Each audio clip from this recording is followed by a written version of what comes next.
Vasishta's Yoga, Part 5, The Story of Bali. Vasishta continued, O Rama, bring about a transmutation of the mind even as King Bali did. I shall narrate to you the story of Bali, listening to which you will gain knowledge of the eternal truth. In another part of the world, there is what is known as Patala, the nether world. In it are found extremely beautiful demonesses, strange reptiles with many heads, demons with enormous bodies, huge elephants, places which are heavily polluted and where a terrible kata kata kata noise constantly fills the air. Caves or deep mines full of precious gems belong there, places which have been hallowed or sanctified by the dust of the divine feet of the sage Kapila, and places sanctified by Lord Hathakeshwara, who is adored by celestial damsels. The demon king Bali, son of Virochana, ruled over the region. The Lord of the universe, Srihari, himself was the protector of this king. Hence, even the king of heaven, Indra, adored him. By the heat of the very radiance of this king Bali, the oceans got dried up, as it were.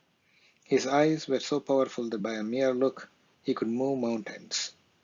Bali ruled for a very long time over the netherworld. In course of time, intense dispassion overcame King Bali, and he began to inquire thus: How long should I rule over this netherworld? How long shall I wander in the three worlds? What shall I gain by ruling over this kingdom? When all that is in the three worlds is subject to destruction, how can one hope to enjoy happiness through all this? Again and again, the same disgusting pleasures are experienced and the same acts are repeated day after day in this world. How is it that even a wise man is not ashamed of this? The same day and the same night, again and again, life in this world revolves like a whirlpool. Doing all this every day, how can one reach that state in which there is cessation of this repetitive existence? How long should we continue to revolve in this whirlpool, and of what use is it? While he was thus reflecting, he remembered. Ah, I remember what my father Virochana once told me. I had asked him, Father, what is the destination of this world appearance or repetitive existence? When will it come to an end? When will the delusion of the mind cease?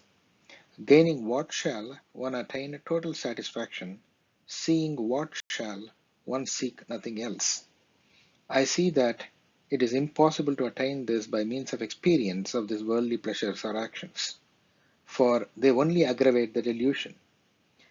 Please tell me the means by which I shall rest forever in supreme peace. Virochana said to Bali, My son, there is a vast realm, wide enough to engulf the three worlds. In it there are no lakes, no oceans, no mountains, no forests, no rivers, no earth, no sky, no winds, no moon, no gods, no demons, no demigods, no vegetation, no heaven, no high, nor low, no words, not me, nor the gods like Vishnu. Only one is there, and that is the Supreme Light. He is omnipotent, omnipresent. He is all, and he remains silent, as if inactive. Prompted by him, the king, his minister, does everything. What has not been, he brings about, and what is, he alters. This minister is incapable of enjoying anything, nor does he know anything. Though ignorant and insentient, he does everything for the sake of his master, the king. The king remains alone, established in peace. Bali asked, Father, what is that realm which is free from psychosomatic illnesses? Who is it that minister, and who is that king? The story is wonderful and unheard of. Kindly explain all this to me in detail. Virochana replied, All the gods and demons put together, and even a force many times their strength, cannot even challenge the minister. He is not Indra, the king of the gods, nor Yama, the god of death, nor Kubera, the god of wealth, nor a god nor a demon whom you can easily conquer.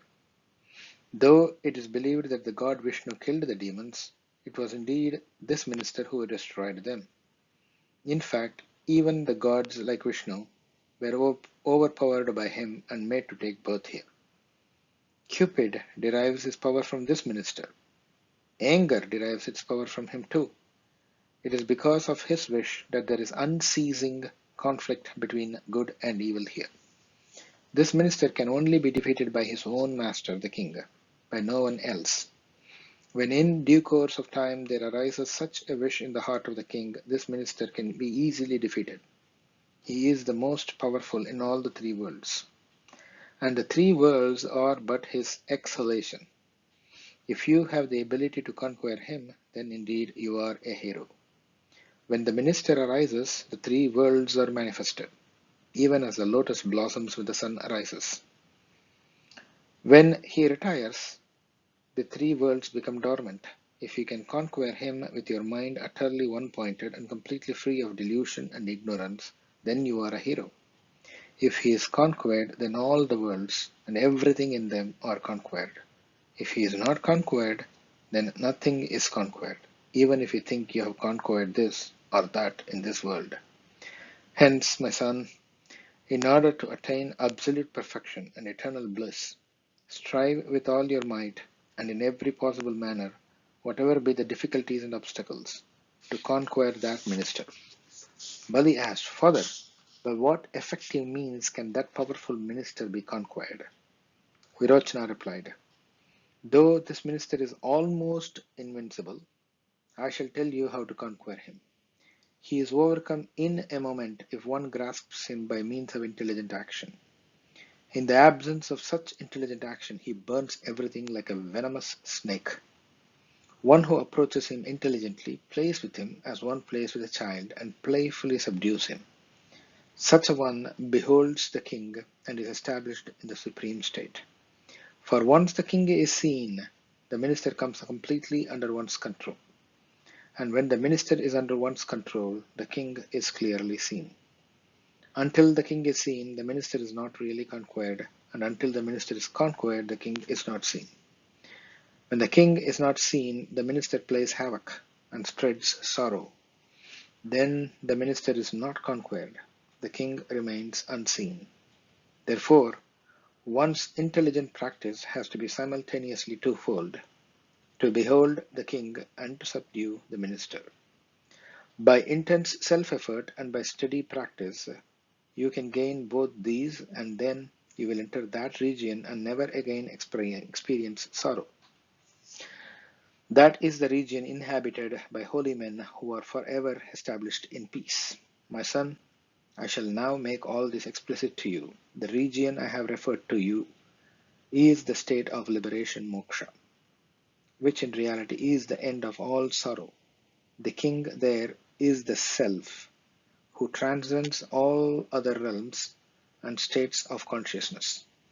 The minister is the mind. The king is the self with a capital S, and the minister is the mind. It is the mind that has made all this world like a pot from clay. When the mind is conquered, everything is conquered. Remember that the mind is almost invincible except through intelligent practice. Bali asked, Father, kindly tell me what intelligent practice will enable me to conquer the mind. Rochna replied, The very best intelligent means by which the mind can be subdued is complete freedom from desire, hope, or expectation in regard to all objects at all times. It is by this means that this powerful elephant, the mind, can be subdued. This means is both very easy and extremely difficult, my son. It is very difficult for one who does not engage himself in serious practice, but very easy for one who is earnest in his effort. There is no harvest without sowing. The mind is not subdued without persistent practice. Hence take up this practice of renunciation. Until one turns away from sense pleasure here, one will continue to roam in this world of sorrow. Even a strong man will not reach his destination if he does not move towards it. No one can reach the state of total dispassion without persistent practice. Virochana continued, Only by right exertion can dispassion be attained. There is no other means. People talk of divine grace or fate, but in this world we perceive the body, not a God. When people speak of God, they imply what is inevitable, what is beyond their control, and the events of natural order. Even so, whatever brings about total equanimity and the cessation of joy and sorrow is also referred to as divine grace. Divine grace, natural order, and right self exertion, all of them refer to the same truth. The distinction is due to wrong perception or illusion. Whatever the mind conceives of through right self exertion comes to be in its fruition, and when the mind apprehends such fruition, there is experience of joy, etc.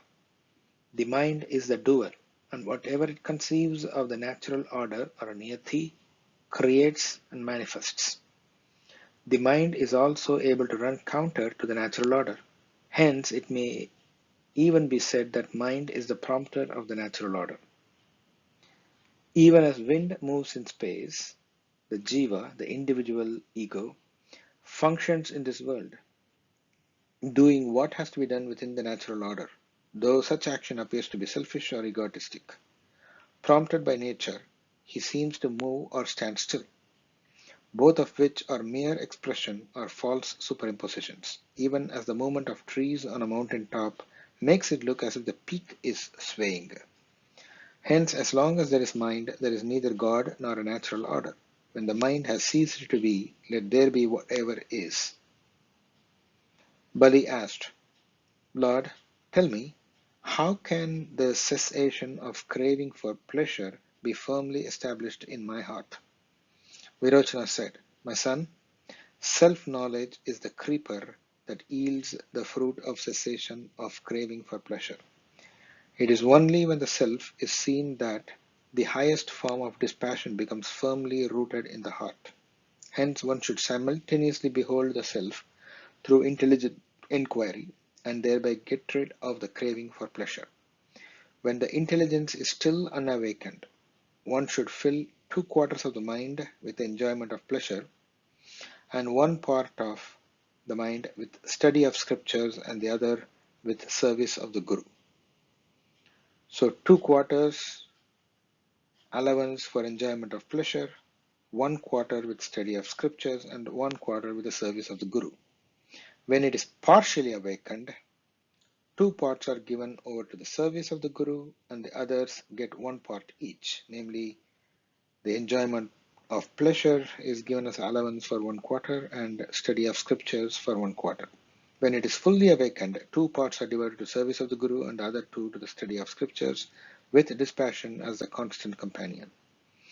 Virochana continued, Only when one is filled with goodness is one qualified to listen to the exposition of the highest wisdom.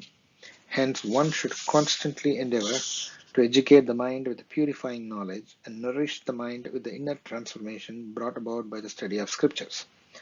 When the mind has thus been transformed, it is able to reflect the truth without distortion. Then, without delay, one should endeavor to see the self. These two, self-realization and cessation of craving, should proceed hand in hand, simultaneously. True dispassion does not arise in one by austerity, charity, pilgrimage, etc., but only by directly perceiving one's own nature. And there is no means for direct self-realization except right self-exertion. Hence, one should give up dependence upon a god, fate, etc., and by right self-exertion firmly reject the seeking of pleasure. When dispassion matures, the spirit of inquiry arises in oneself. The spirit of inquiry strengthens dispassion. The two are interdependent, even as the ocean and the clouds are. These two and also self-realization are all intimate friends and always exist together. Hence, first of all, one should abandon all dependence on extraneous factors like God. And grinding one's teeth and with intense right self-exertion cultivate dispassion. One may, however, earn wealth without violating local traditions, customs, and without defying one's relatives, etc. One should utilize this wealth to acquire the company of good and holy men endowed with noble qualities. Such company of holy men generates dispassion. Then there arises the spirit of inquiry, knowledge, and the study of scriptures. By stages, one reaches the supreme truth. When you turn completely away from the pursuit of pleasure, then you attain to the supreme state through the means of inquiry. When the self is completely purified, then you will be firmly established in the supreme peace. You will never again fall into the mire of conceptualization, which is the cause of sorrow. Though you continue to live, you will remain freed from all hopes and expectations. You are pure. Salutations to you, O embodiment of auspiciousness. In accordance with the prevailing social tradition, acquire a little wealth, and with that acquire the company of saints and adore them. By their company you will gain contempt for the objects of pleasure. And by the right inquiry he will gain self-knowledge. Bali said to himself, "Luckily I remembered all that my father said to me. Now that craving for pleasure has ceased in me, I shall attain to the state of tranquility which is like nectar. I am really and truly tired of repeatedly earning wealth, fulfilling my desires, and enjoying sexual pleasures. Delightful is a state of peace in utter inner tranquility. All pleasures and pains cease to be of value. Life is one continuous round of repetitive experiences. Nothing new is ever experienced. I shall give up everything, and with my mind completely withdrawn from the pursuit of pleasure, I shall remain happily established in the self. This universe is but the creation of the mind. What is lost by abandoning it? Enough of even this repentance, for the important thing in a cure is the immediate treatment of the illness. Who am I? What is all this? I shall submit these questions to my Guru Shukra." Vasishta continued. Having thus resolved, Bali contemplated the Guru of the demons, Shukra. One account of the infinite consciousness he was established in, Shukra was omnipresent and knew that his disciple needed his presence. Instantly he materialized his body in front of the king Bali. In the immediate presence of the Guru, Bali shone with a special radiance. He received the Guru with due honors and worshipped the Guru's feet with great devotion. Then Bali asked Shukra, "Lord, it is the reflection of your own divine radiance that prompts me to place this problem before you. I have no desire for pleasure, and I wish to learn the truth. Who am I? Who are you? What is this world? Please tell me all this." Shukra replied, "I am on my way to another realm, O Bali, but I shall give you in a few words the very quintessence of wisdom.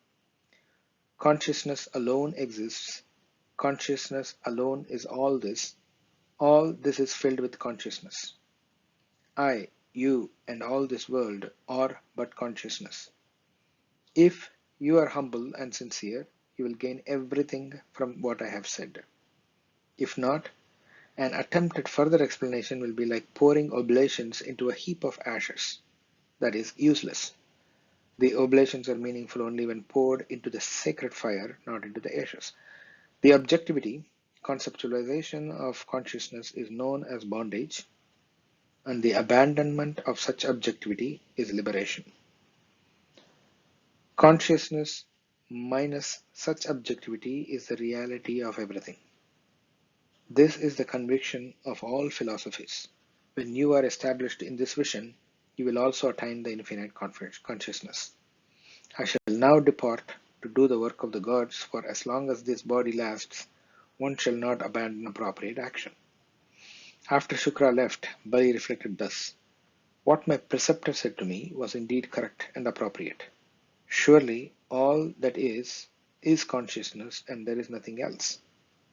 It is when that infinite consciousness entertains the concept, this is sun, that the sun is distinguished from darkness. It is consciousness that distinguishes light from darkness. It is consciousness that cognizes earth as earth, the directions in space as such directions, and the whole world as the world.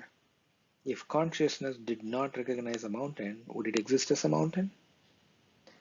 Consciousness itself is all this, including the senses, the body, the desires that arise in the body. Whatever is within and whatever is outside, space and even changing phenomena, everything is consciousness.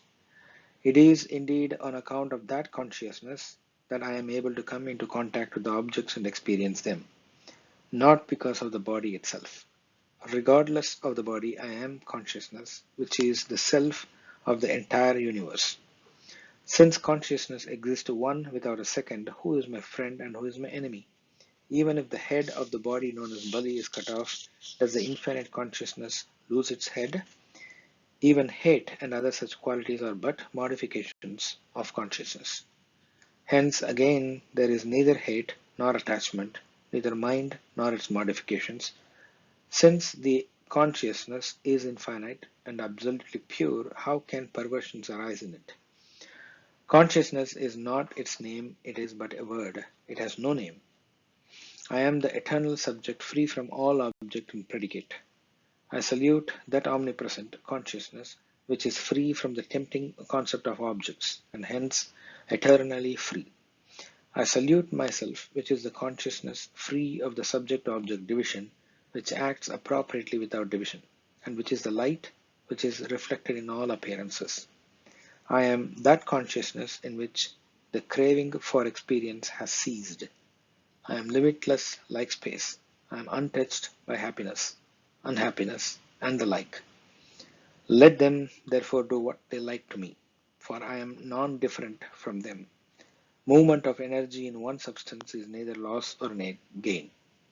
When consciousness alone is everything, thoughts or its expansions do not make that consciousness expand or contract. Hence, I shall continue to be active till I reach absolute quiescence in the self. Vasishta continued. Having thus reflected, Bali uttered the sacred word Om,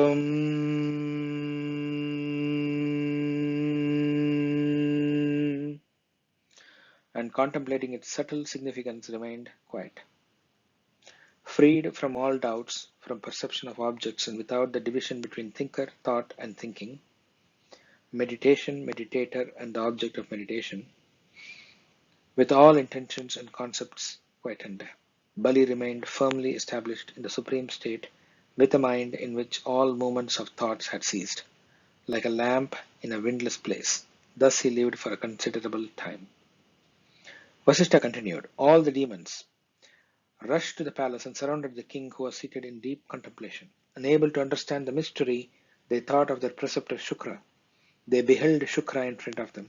Shukra saw that Bali was in superconscious state. He said to the demons with a smile radiating joy, it is indeed wonderful, O demons, that this king Bali has attained such perfection by dint of his own resolute inquiry. Let him remain established in his own self. The mental activity that gives rise to the perception of the world has ceased in him. Hence do not try to talk to him. When the dark night of ignorance comes to an end, the sun of self-knowledge arises. Such is his state now. In course of time, he himself will come out of the state when the seed of world perception begins to sprout in his consciousness. Hence, go about doing your works as before. He will return to world consciousness in 1,000 years from now. Hearing this, the demons returned to their posts of duty and carried on the work of the realm. After 1,000 celestial years of such contemplation, the king Bali was awakened by the music of the celestials and the divinities. A supernatural light that radiated from him illumined the entire city. Even before the demons could reach him again, Bali reflected thus. It was indeed a wondrous state in which I remained for a brief moment. I shall continue to remain in that state whatever I do with the affairs of the external world. Supreme peace and bliss reign in my own heart now. In the meantime, the demons rushed to where he sat. After looking at them, Bali continued to reflect thus. I am consciousness, and in me there does not exist any perversion. What is there for me to acquire or to abandon? What fun! I long for liberation. But who has bound me? When and how? Why do I long for liberation then? There is no bondage, no liberation. What shall I gain by meditation or by not meditating? Freed from delusion of meditation and non-meditation, let be what has to be. There is neither gain nor loss to me. I do not desire either meditation nor non-meditation, neither joy nor non-joy. I do not desire the Supreme Being or the world. I am neither alive nor dead. I am neither real nor unreal. Salutations to myself, the infinite being. Let this world be my kingdom, I shall be what I am. Let this world be not my kingdom, I shall be what I am. What have I to do with the meditation, and what have I to do with the kingdom? Let be what has to be. I belong to none, and none belongs to me. There is absolutely nothing that has to be done by what is known as me. Then why should I not do that action which is natural? Thus, having reflected, the king Bali turned his radiant gaze towards the assembled demons, even as the sun gazes upon a lotus. Vasishta continued. King Bali thereafter ruled the kingdom, doing everything spontaneously without premeditation. He worshipped the Brahmanas, gods, and the holy ones. He treated his relatives with deference. He rewarded his servants amply and gave in charity more than what this who sought it had expected. He fondly sported with the women's folk. The wish to perform a sacred rite rose in his heart. Quickly he assembled the men and materials needed for it. He conducted the rite in the appropriate manner. It was during this rite that Lord Vishnu, wishing to snatch the rulership of the three worlds from Bali and bestow it upon Indra, took the form of dwarf and cheated Bali into giving away the rulership of the world to Vishnu in charity.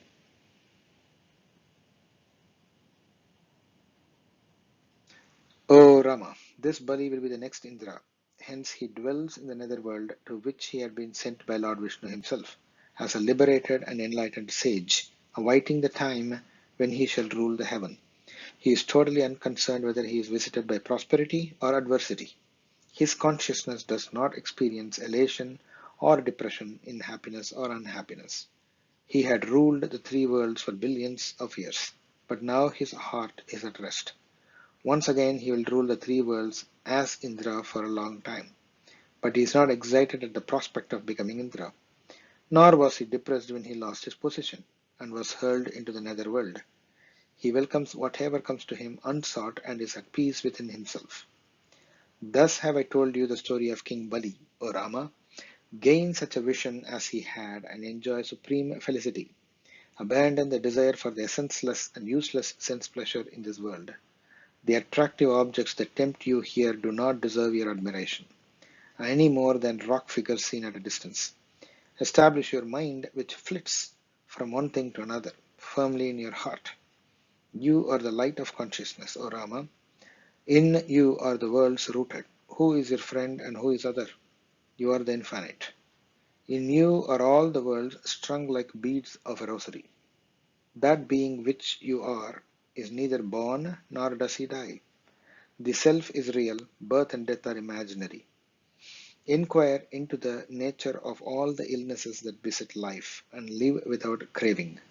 You are the light and the Lord, Rama, and this world appears to be in that light. It has no real and independent existence. Formerly, you had entertained the wrong notions of the desirable and the undesirable. Give up these notions because they are false too. Then you will enjoy equanimity, and the wheel of birth will come to a halt. In whatever the mind tends to sink, retrieve it from it and direct it towards the truth. Thus will the wild elephant of the mind be tamed. Do not be led astray by the long-winded, empty statements of the wicked self-appointed teachers who have no direct experience. You will surely attain enlightenment by listening to my discourse. The end of the story of Bali.